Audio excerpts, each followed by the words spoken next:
El cáliz maldito y otros relatos oscuros de la fe. Bienvenidos, intrépidos buscadores de lo oculto.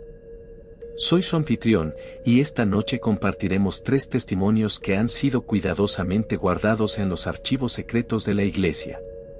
Estos relatos nos hacen preguntarnos, ¿están realmente solos los guardianes de nuestros templos sagrados durante las noches? Y más importante aún, ¿son solo ángeles los que habitan en la casa del Señor? Relato 1. El cáliz de las sombras. Testimonio del Padre Sebastián Morales, sacristán de la Iglesia de la Santa Cruz, 58 años. Hay secretos en la Iglesia que deberían permanecer enterrados. Lo que voy a relatar ahora me ha costado noches enteras de sueño y ha quebrantado mi fe de maneras que nunca creí posibles. Todo comenzó durante las obras de restauración de la cripta en 2023. Mientras removíamos los antiguos ataúdes de los sacerdotes del siglo XVII, uno de los trabajadores encontró una cámara oculta tras una pared falsa. En su interior, había un cofre de hierro negro con inscripciones en latín que advertían, Qui vivit ex hoc cálice, vivit damnationem suam, quien beba de este cáliz, bebe su propia condenación. Dentro del cofre, envuelto en tela negra con símbolos que parecían anteriores al cristianismo, encontramos el cáliz. Era una pieza extraordinaria de plata ennegrecida, decorada con lo que parecían ser escenas del Vía Crucis, pero algo estaba mal en las imágenes. Los rostros de los personajes estaban distorsionados en expresiones de agonía sobrenatural y la figura de Cristo. Dios me perdone, pero no parecía estar sufriendo, sino sonriendo de una manera que helaba la sangre. El obispo Mendoza, fascinado por el hallazgo, insistió en usar el cáliz en la misa del domingo siguiente, ignorando mis advertencias sobre las inscripciones. Durante la consagración, el vino comenzó a burbujear y a tornarse negro como el alquitrán. El obispo, sin embargo, continuó con la ceremonia. Los efectos comenzaron esa misma noche. La primera víctima fue doña Rosa, una anciana que había bebido durante la comunión. Sus gritos despertaron a todo el vecindario. Cuando la encontraron, estaba arañando las paredes de su habitación, escribiendo la misma frase una y otra vez en latín antiguo, Judas no fue el traidor. En los días siguientes, más feligreses comenzaron a manifestar comportamientos perturbadores. Los niños del catecismo dibujaban escenas de la crucifixión, pero en sus dibujos Cristo bajaba de la cruz para llevarse a otros niños a un lugar que describían como el espacio entre los mundos. La situación alcanzó su punto crítico durante la misa del siguiente domingo. María, nuestra beata más devota, comenzó a convulsionar durante la consagración. Su cuerpo se contorsionó de manera imposible, y cuando habló, su voz sonaba como un coro de almas atormentadas. El cáliz fue forjado con la plata de las 30 monedas, proclamó en un latín perfecto que ella nunca había estudiado. Cada moneda fue fundida con la sangre del Iscariote, y su traición fue solo el principio. La verdadera traición está por venir, cuando el último papa beba de este cáliz y abra las puertas que nunca debieron ser abiertas. Sus ojos se volvieron completamente negros, y de su boca comenzó a brotar un líquido oscuro que formaba símbolos en el suelo de la iglesia. Los vitrales estallaron simultáneamente, y en medio del caos. Varios feligreses comenzaron a recitar al unísono una profecía en una lengua que los expertos de la iglesia más tarde identificarían como arameo prebíblico. Intentamos contener la situación guardando el cáliz en la bóveda de la iglesia, protegida por crucifijos y agua bendita. Pero cada mañana, sin importar cuántas cadenas o sellos usáramos, el cáliz aparecía sobre el altar, lleno de ese líquido negro que ahora sabemos no es vino. Los análisis de laboratorio revelaron algo imposible: el líquido contiene sangre humana con un ADN que los científicos describen como no completamente humano. Y su antigüedad se remonta a aproximadamente 2000 años. Más perturbador aún, las muestras continúan activas, moviéndose y cambiando su composición como si estuvieran vivas. La iglesia envió a sus mejores exorcistas. El primero, el padre Giuseppe, enloqueció después de tocar el cáliz. Lo encontramos en la cripta, escribiendo con su propia sangre lo que decía ser la verdadera versión de la última cena. El segundo quedó catatónico y ahora solo repite una frase: Judas fue el elegido. El tercero se quitó los ojos después de lo que dijo haber visto al beber del cáliz. Relato 2. El rosario maldito. Testimonio de Sor Carmen de la Cruz, Convento de las Madres Perpetuas, 67 años. 50 años he servido a Dios en este convento, pero lo que presencié en los últimos meses ha sacudido los cimientos mismos de mi fe. Todo comenzó cuando recibimos una donación anónima, una caja de madera negra sellada con cera roja que contenía un antiguo rosario. El objeto en sí era inquietante. Las cuentas, negras como el ónice, estaban talladas con rostros diminutos que parecían cambiar de expresión según el ángulo desde el que se miraran. El crucifijo no mostraba a Cristo crucificado, sino una figura andrógina con múltiples brazos, cada uno sosteniendo diferentes símbolos paganos. La Madre Superiora asignó el rosario a nuestra novicia más joven, Lucía, de apenas 19 años. Su inocencia lo purificará, dijo. Qué equivocada estaba. Los cambios en Lucía fueron sutiles al principio. Comenzó a pasar horas en la capilla, murmurando oraciones que no eran las tradicionales. Las otras novicias reportaron escucharla hablar en lenguas muertas durante la noche. En sus cuadernos de oraciones, los versículos bíblicos se transformaban en textos extraños que los expertos posteriormente identificaron como grimoides medievales. Una noche, durante mi ronda nocturna, encontré a Lucía en la capilla. Estaba arrodillada frente al altar, pero algo estaba terriblemente mal. Las cuentas del rosario se movían por sí solas, serpenteando entre sus dedos como serpientes vivas. El aire olía a azufre y carne quemada. Ave tenebris, regina obscuritas, recitaba. Su voz había cambiado, ahora sonaba como un coro de mujeres agonizantes. Cuando se giró hacia mí, su rostro. Dios misericordioso, su rostro se había transformado. Sus ojos eran pozos blancos sin pupila, y su sonrisa se extendía de manera imposible hasta las orejas. Madre Carmen, dijo con voces superpuestas, ¿sabe usted realmente qué pasó con las brujas durante la Inquisición? Este rosario guarda sus secretos.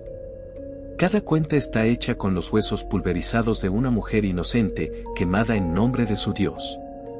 Y sus almas han estado esperando siglos por este momento.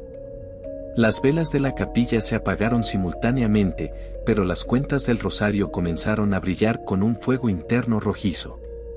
En la oscuridad, pude ver formas femeninas translúcidas emergiendo de cada cuenta, figuras con ropas medievales y marcas de quemaduras en sus cuerpos. El rosario comenzó a flotar en el aire, las cuentas separándose y orbitando alrededor de Lucía como un macabro sistema solar.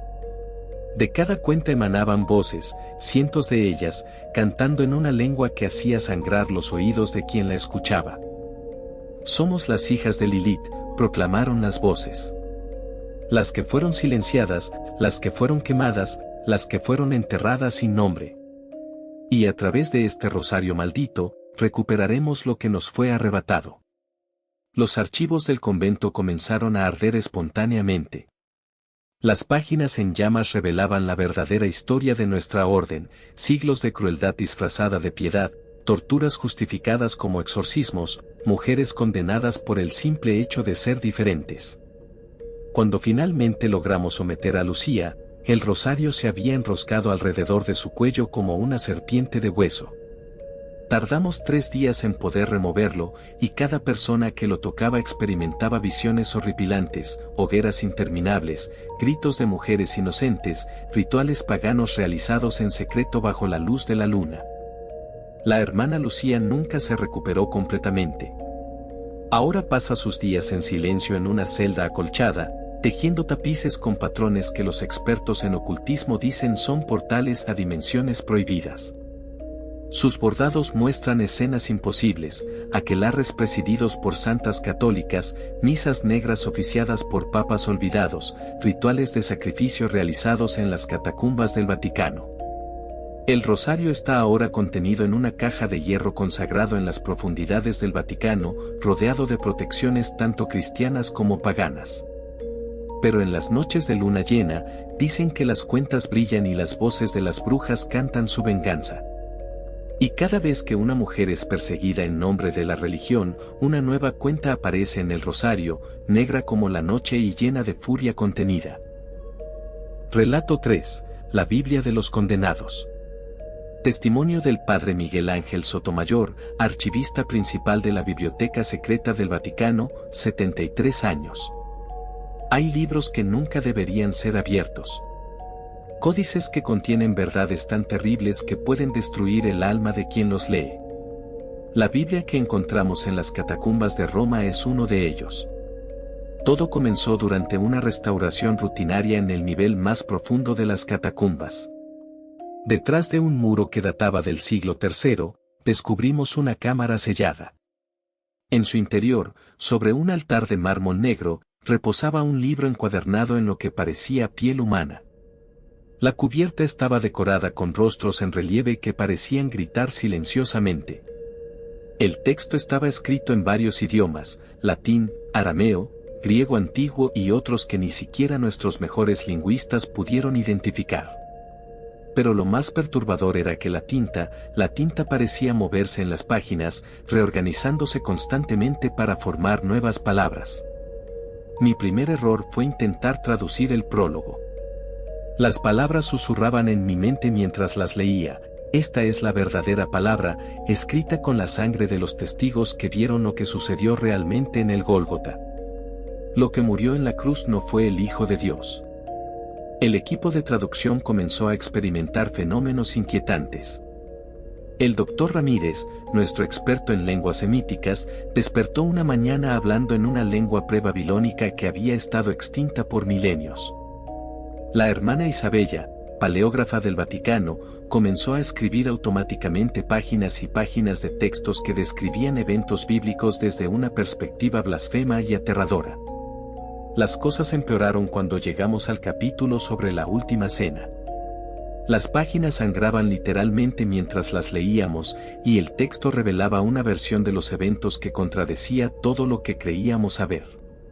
Según el libro, la traición de Judas fue ordenada por él mismo. El manuscrito se interrumpe aquí con manchas de sangre. Perdonen la interrupción. Tuve que ser hospitalizado después de un episodio.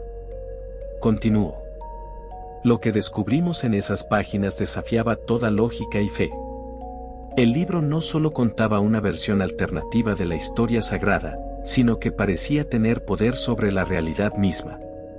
Cada vez que alguien leía un pasaje en voz alta, sucedían cosas inexplicables. Las estatuas de los santos comenzaban a llorar sangre negra. Los crucifijos se invertían solos. El punto de inflexión llegó cuando el cardenal Vittorio intentó exorcizar el libro. En el momento en que el agua bendita tocó las páginas, estas comenzaron a emitir un canto gregoriano distorsionado, como si cientos de monjes estuvieran cantando en reversa. El cardenal comenzó a levitar, su cuerpo contorsionándose mientras recitaba versículos que no existían en ninguna Biblia conocida. El verdadero evangelio fue escrito en la piel de los ángeles caídos, gritó antes de que sus ojos se volvieran completamente blancos. La iglesia que conocemos es solo una máscara para ocultar la verdadera iglesia que existe en las sombras. Los efectos del libro se extendieron más allá de la biblioteca. Los sacerdotes que habían estado en contacto con él comenzaron a oficiar misas extrañas, incorporando rituales antiguos y palabras prohibidas. Sus sermones se volvieron inquietantes profecías sobre el verdadero propósito de la crucifixión. Las páginas centrales del libro, que supuestamente contenían el verdadero Apocalipsis, están escritas en una tinta que cambia de color según los pecados del lector. Aquellos que se atrevieron a leerlas experimentaron visiones tan horripilantes que varios terminaron en instituciones mentales, murmurando sobre la verdadera forma de los ángeles y el rostro detrás del rostro de Dios. El libro está ahora sellado en una cámara de plomo bendecido, rodeado de reliquias sagradas y protegido por guardias que deben rezar constantemente. Pero incluso así, podemos escucharlo. susurra en las noches, promete revelar secretos que la humanidad no está preparada para conocer. Y lo peor es que a veces, cuando paso cerca de la cámara, escucho mi propio nombre siendo llamado por voces que suenan exactamente como las de santos muertos hace siglos. Nota encontrada posteriormente en el escritorio del padre Sotomayor. Si están leyendo esto, probablemente ya sea demasiado tarde. He comenzado a ver la verdad en las páginas, la terrible verdad sobre nuestra fe. El libro no estaba destinado a ser encontrado, era una advertencia dejada por aquellos que descubrieron que lo que adoramos no es lo que creemos que es. Las páginas finales. Dios mío, las páginas finales muestran el verdadero rostro de. El resto de la nota está quemada y es ilegible. Conclusión. Y así, queridos oyentes, terminan los relatos de esta noche. Pero antes de despedirnos, una última pregunta: ¿han notado algo extraño en sus iglesias locales últimamente? ¿Han escuchado las campanas tocar solas a medianoche?